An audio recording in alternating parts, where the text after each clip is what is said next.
Hello दोस्तों, कैसे हैं आप लोग। मैं नागेश कुमार स्वागत करता हूं आपका अपने चैनल गुरुजी नॉलेज वर्ल्ड पर। आई होप कि आप लोग बहुत अच्छे होंगे, अच्छे से प्रिपरेशन कर रहे होंगे और अपनी स्टडी में लगे होंगे। सब कुछ अच्छा चल रहा होगा, एवरीथिंग इज़ फाइन। और ठीक है, अभी मैंने आपको फर्स्ट क्लास प्रोवाइड की थी इंग्लिश स्पीकिंग की, जिसमें मैंने आपको कुछ विशेष बताई थी। ठीक है, जैसे good morning, good noon, good afternoon, good evening, good night, hi, hello. ठीक है, have a nice day, have a nice time, इनकी टाइमिंग बताई थी कि ये आप किस टाइमिंग में बोलेंगे। ठीक है, उनके कंडीशंस बताई थी कि हाँ, और जो भी आप बोलते हैं उसमें एक पार्टिकुलर टाइमिंग होती है। ठीक है, और जैसे गुड नाइट है तो उसकी कंडीशन क्या होती है, इन चीज़ों के बारे में मैंने आपको बताया था। आई होप कि इनका यूज़ आप कर रहे होंगे। जो कि देखिए, होता क्या है स्पीकिंग में, आपको नॉलेज कितना भी हो, ठीक है, ग्रामर आपको कितनी भी आती हो, लेकिन जब तक आप प्रैक्टिस नहीं करेंगे तब तक आप स्पीकिंग नहीं कर सकते। You can't speak without practice. So you have to do practice every day. आपको पर डे प्रैक्टिस करनी है। Try to speak some sentences, try to speak some words. ठीक है, तो ऐसे करके फर्स्ट थिंग वही है कि आपको क्या करना है, अपनी जो वॉचिंग स्टाइल है उसको थोड़ा सा चेंज करना है। क्या करना है, अभी तक जो थिंग्स हम देखते हैं वो क्या करते हैं, हिंदी में जो भी थिंग्स हमारे सामने आती हैं उनका डायरेक्ट हिंदी नेम हमारे माइंड में आता है। क्यों आता है? क्योंकि हम उसी के हैबिचुअल हैं, उसी की हमने हैबिट डाली है। शुरू से हम हिंदी में ही उसको देखते बोलते आए हैं। तो करना क्या है, बस थोड़ा सा माइंड मेकअप बना के चलना है कि हमें अब से जो भी थिंग्स देखनी है उनको क्या करना है, ट्राई करना है कि वो इंग्लिश में हो। ठीक है, कुछ भी दिख जाए तो वो अगर भले उसकी मीनिंग हमें ना आती हो तो सोचना है कि हाँ, इसकी इंग्लिश क्या होगी। बाकी आजकल एंड्रॉयड फ़ोन सभी के पास है, तो हर कोई क्या कर सकता है, उसको पार्टिकुलर सर्च कर सकता है या फिर उसको स्कैन करके भी उसका मीनिंग इंग्लिश में जान सकता है।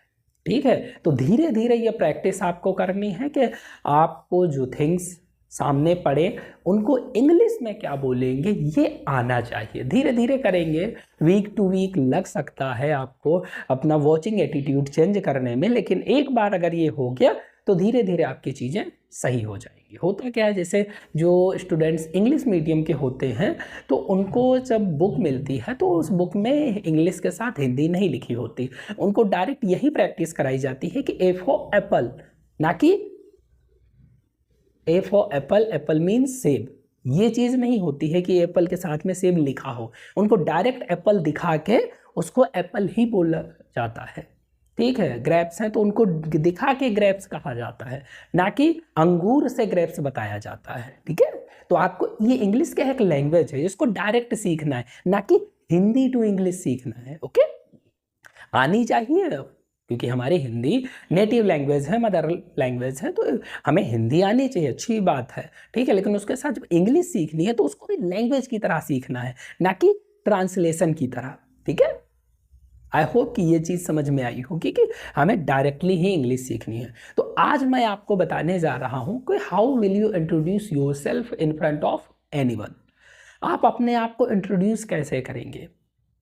कहीं पर भी जाते हैं, जैसे आपको कहीं अनजान जगह पे जा रहे हैं या किसी स्टेज पे परफॉर्म कर रहे हैं, क्लास में हैं या इंटरव्यू में हैं, कहीं पर भी हो, आपको अपना इंट्रोडक्शन देना होता है। आप अपने आप को इंट्रोड्यूस करते हैं, अपने बारे में बताते हैं।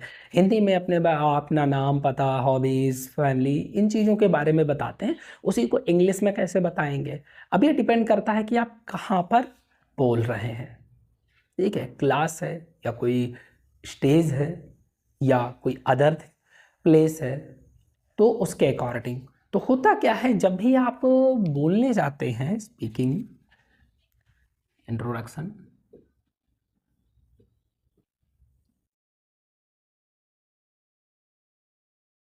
ठीक है, इंट्रोडक्शन, तो आप अपना इंट्रोडक्शन, अपना परिचय कैसे देंगे। फर्स्ट थिंग यही होती है कि जब भी हम स्टेज पे होते हैं, क्लास में होते हैं या कहीं पर भी, तो हमारे सामने जो रेस्पेक्टेड पर्सन्स होते हैं उनको हम क्या करते हैं, विश करते हैं। जैसे कोई भी हो सकता है उसमें। फर्स्ट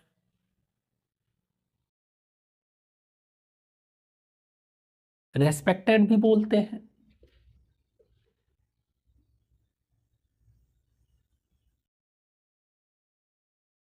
ऑनरेबल भी बोलते हैं, वेनरेबल भी कह सकते हैं, या फिर रेवरेंट भी कह सकते हैं। इन चारों का मीन्स सेम होता है। ये क्या है, सिनोनिम्स है। चाहे और रेस्पेक्टेड कहें, चाहे ऑनरेबल, वेनरेबल या reverent, these all four words are same. ठीक है। अब यहाँ पे इसके साथ में सर या मैडम, ठीक है, या फिर इसी के साथ में कोई फैकल्टी मेंबर है, कहीं पर भी अब विजिट कर रहे हैं जहाँ फैकल्टीज होते हैं, फैकल्टी मेंबर, ये यूज कर सकते हैं। तो जैसे रेस्पेक्टेड सर या respected madam, respected faculty member, या फिर ऑनरेबल सर, ऑनरेबल मैडम, या ऑनरेबल फैकल्टी मेंबर, ऐसे वेनरेबल, ऐसे रेवरेंट। आप इनमें से ये स्लैश लगाने का मतलब है इसमें से कोई भी एक वर्ड यूज कर सकते हैं, और इन तीनों में से भी कोई भी एक वर्ड आप यूज कर सकते हैं। जैसा सामने पर्सन होगा उसके अकॉर्डिंग आप यूज करेंगे। अगर वहाँ पे और भी आपके कलीग्स हैं, ठीक है, या फिर फ्रेंड्स हैं, तो क्या कहेंगे, एंड, उनको भी इंक्लूड करेंगे। एंड माय डियर फ्रेंड्स, ठीक है, ये मोस्टली चल जाता है friends, dear friends, dear classmates, dear colleagues, ऐसे करके आप यहाँ पर भी यूज कर सकते हैं। ठीक है। अब उसके साथ में पहले क्या करते हैं, सबसे पहले उनको विश करते हैं। वेरी, अब यहाँ पे गुड मॉर्निंग, गुड आफ्टरनून, नून, या फिर नून तो 1 मिनट का होता है, कह नहीं सकते, मान लो हो कंडीशन है नहीं है, गुड इवनिंग, जो भी कंडीशन हो, जिस टाइमिंग में आप हो उसके अकॉर्डिंग आप क्या करेंगे, विश करेंगे। तो हम मॉर्निंग मान लेते हैं, very good morning to all of you,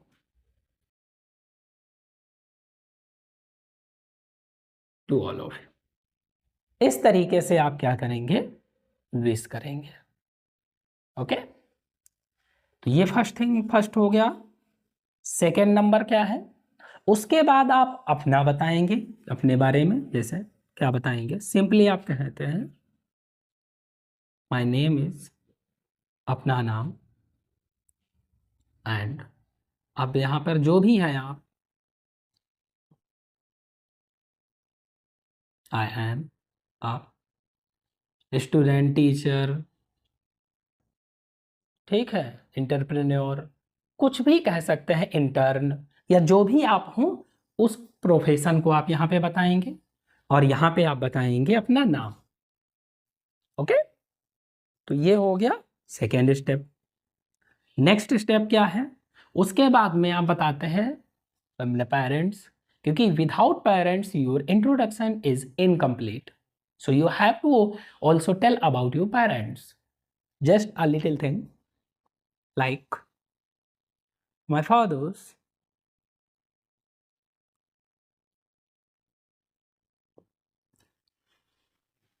name is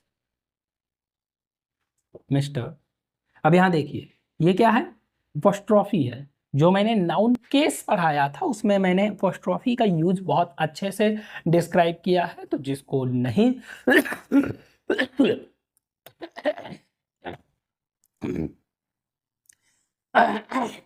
जिसको नहीं पता है कि अपोस्ट्रोफी कहाँ पे यूज करते हैं, तो उसके लिए नाउन केस की मेरी क्लास पड़ी हुई है प्लेलिस्ट में, वहाँ से जाके देख सकते हैं।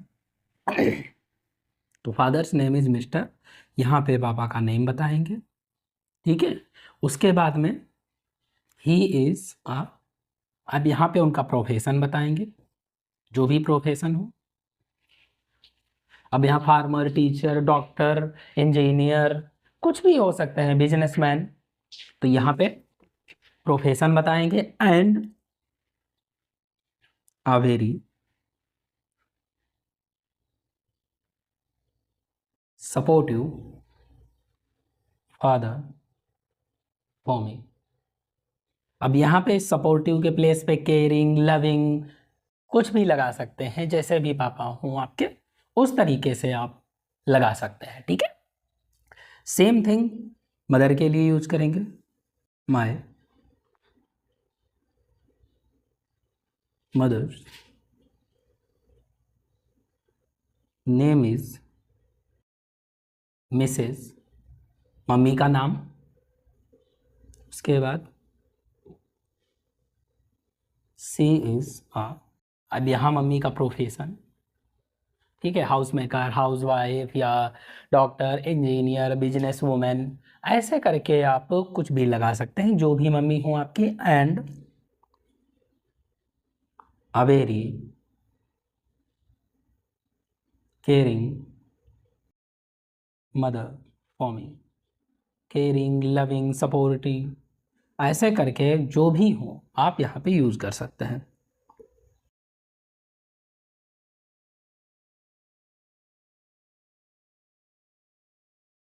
ठीक। तो फादर के लिए हो गया, मदर के लिए हो गया, ये 4 स्टेप्स हो गए। आप चाहें तो इसका स्क्रीनशॉट ले सकते हैं, क्योंकि और भी आगे स्टेप्स हैं। अगर नोट डाउन नहीं कर रहे हैं तो इसका स्क्रीनशॉट ले सकते हैं, ओके। अब नेक्स्ट नंबर पे आते हैं, 4 नंबर हो गए, अगला नंबर।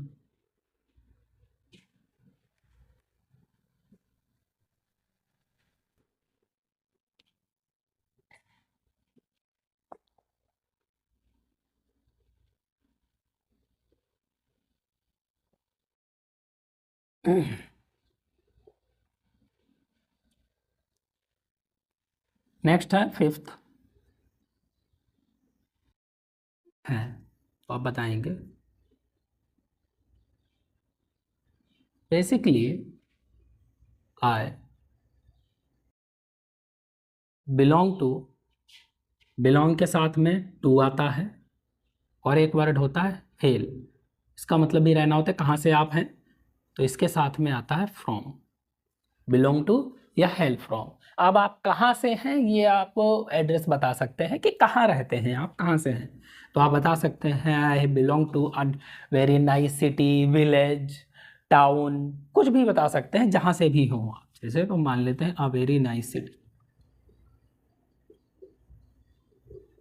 नाइस सिटी, और लास्ट में इस सिटी का नेम लिख देंगे, ठीक है। तो ये सेंटेंस हो जाता है, जैसे अ वेरी नाइस सिटी लखीमपुर, अ वेरी नाइस सिटी सीतापुर, ऐसे करके आप यहाँ पे लिख सकते हैं, अपना एड्रेस आपको यहाँ पे बताना होता है। नेक्स्ट 6 नंबर है, तो अगर कहें जैसे if I talk about my family,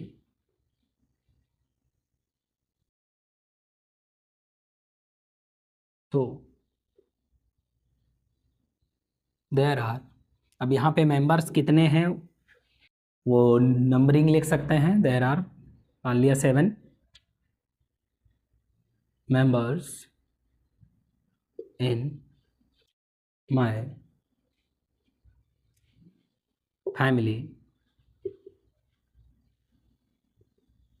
including, यानी मुझे जोड़ के, या फिर एक्सक्लूडिंग, मुझको छोड़ के, एक्सक्लूडिंग भी, ये मुझे जोड़ के होता है, मुझे छोड़ के। अगर अपने आप को गिन रहे हैं तो इंक्लूडिंग लिखेंगे, अपने आप को नहीं गिन रहे हैं तो एक्सक्लूडिंग लिखेंगे, ओके। नेक्स्ट 7 नंबर लिखेंगे, as far as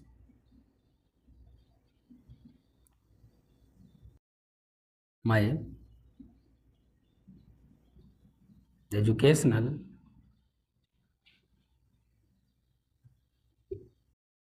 qualifications are concerned, ठीक है।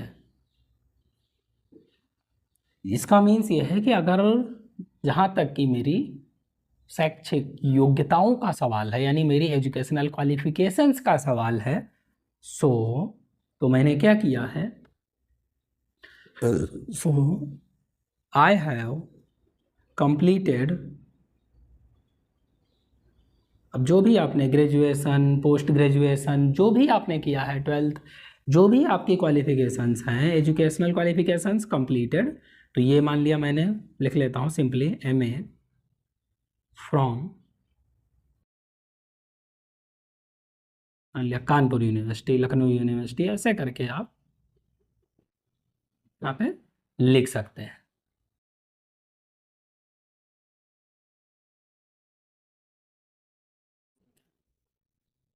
यूनिवर्सिटी,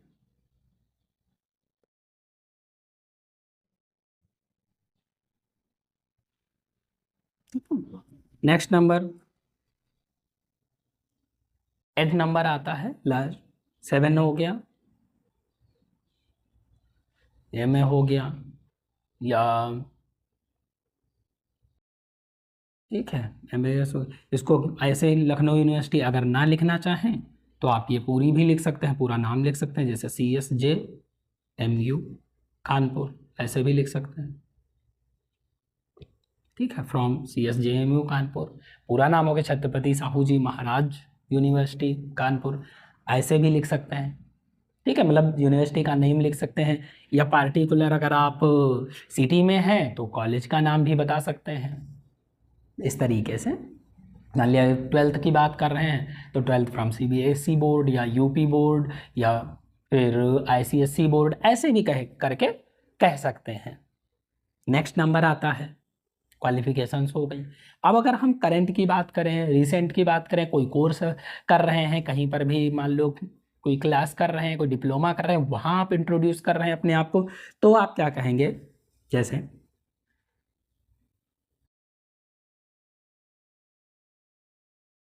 एट दिस टाइम, या फिर करेंटली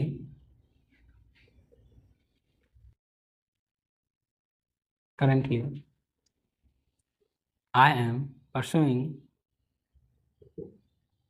अब आप इस समय क्या कर रहे हैं वो चीज़ आपको बताना है। जैसे परसुइंग, मान लिया अगर आप कोर्स कर रहे हैं कंप्यूटर कोर्स या डिप्लोमा फ्रॉम, कहाँ से कर रहे हैं ये चीज़, तो जो भी डिप्लोमा कर रहे हों, जो भी कोर्स कर रहे हों, उस चीज़ को आप यहाँ पे लिखेंगे, और कहाँ से कर रहे हैं यहाँ पे लिखेंगे। ठीक है, जैसे मान लें एट दिस टाइम या करेंटली आई एम परसुइंग, मान लो BSc नर्सिंग या फिर polytechnic diploma from government polytechnic, या pursuing ITI from government ITI, ऐसे करके आप इसको कह सकते हैं, बोल सकते हैं। नेक्स्ट नंबर आता है माई हॉबीज आर, हॉबीज़ के बारे में बताते हैं। तो हॉबीज़ क्या हो सकती हैं, कुछ भी लिख सकते हैं, जो भी आपकी हॉबीज़ हों, जैसे my hobbies are playing cricket and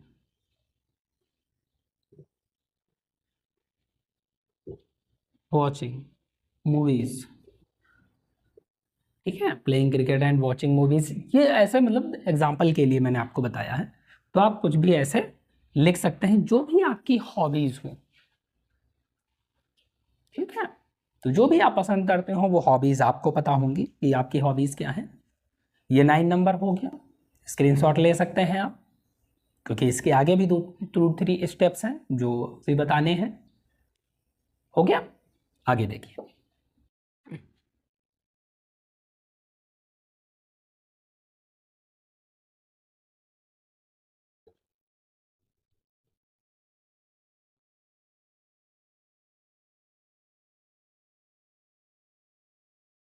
9 number हो गए, अगला है 10 नंबर।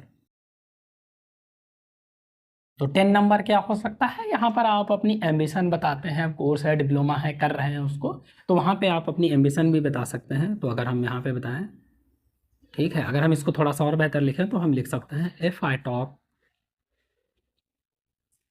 अबाउट माई एम्बिशन तो आई वॉन्ट टू बिकम, तो मैं क्या बनना चाहता हूँ। अब जो भी आप बनना चाहते हो, डॉक्टर, इंजीनियर, बिजनेसमैन, कुछ भी, टीचर, तो वह वो आप यहाँ पे लिख सकते हैं। ठीक है, जैसे I want to become a teacher, I want to become a successful person, I want to become doctor, इस तरीके से आप यहाँ पे लिख सकते हैं। ये लास्ट पार्ट होता है।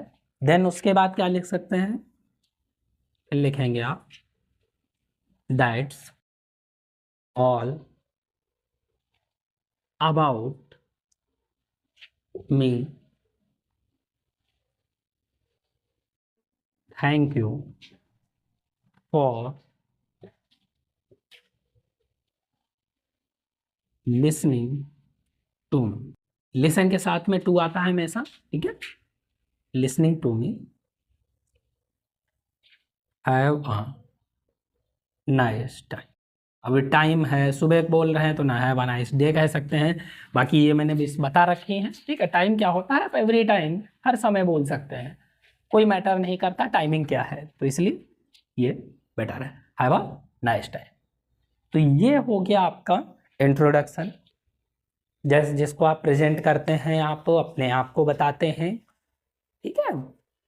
आई होप कि आपको समझ में आया होगा कि कहना क्या क्या है, ठीक है। विश करना है, विश से ही स्टार्टिंग करनी है, और विश से ही क्या करना है, आपको एंड करना है।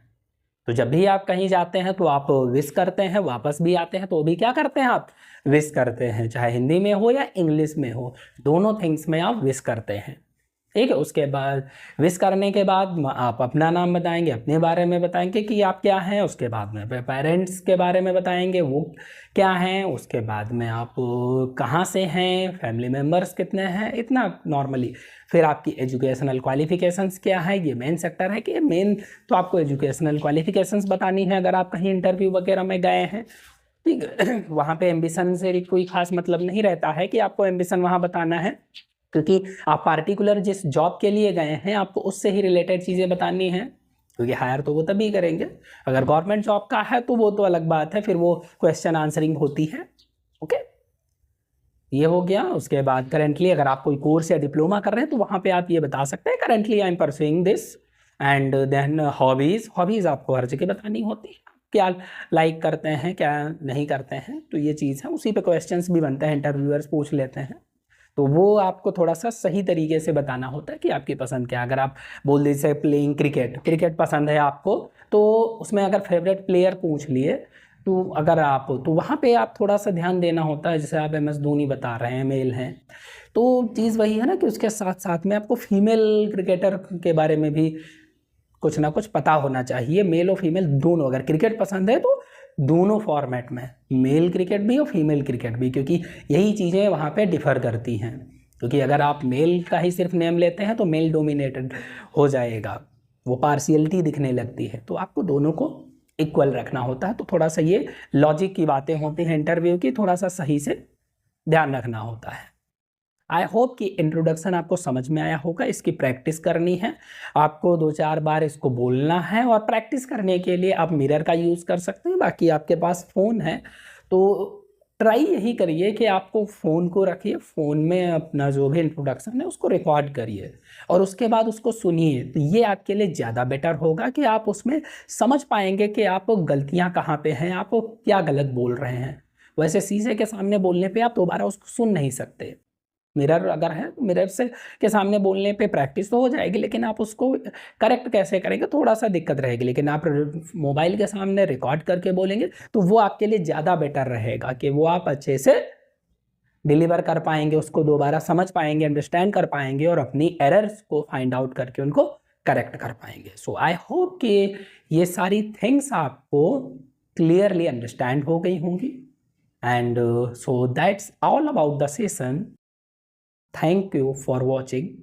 And if you are new on my channel, so please subscribe, okay, and please like, comment and share also to all your friend circle, ठीक है, जरूर शेयर करें, क्योंकि चीज़ वही है कि जो भी नॉलेज आप गेन कर रहे हैं, अगर मेरी क्लासेस अच्छी लग रही हैं तो फ्रेंड सर्कल में भी करिए कि उन लोगों को भी क्लासेस का बेनिफिट मिल सके, ठीक है। बाकी अगर if you want to contact to me directly, you can contact me on my Instagram and Facebook, सही, ठीक है, दोनों जगह कांटेक्ट कर सकते हैं, डायरेक्ट मैसेज कर सकते हैं, I will reply, and comment करिए, कमेंट में भी मैं रिप्लाई करता हूँ। So it's all about the session. Thank you friends, have a nice day.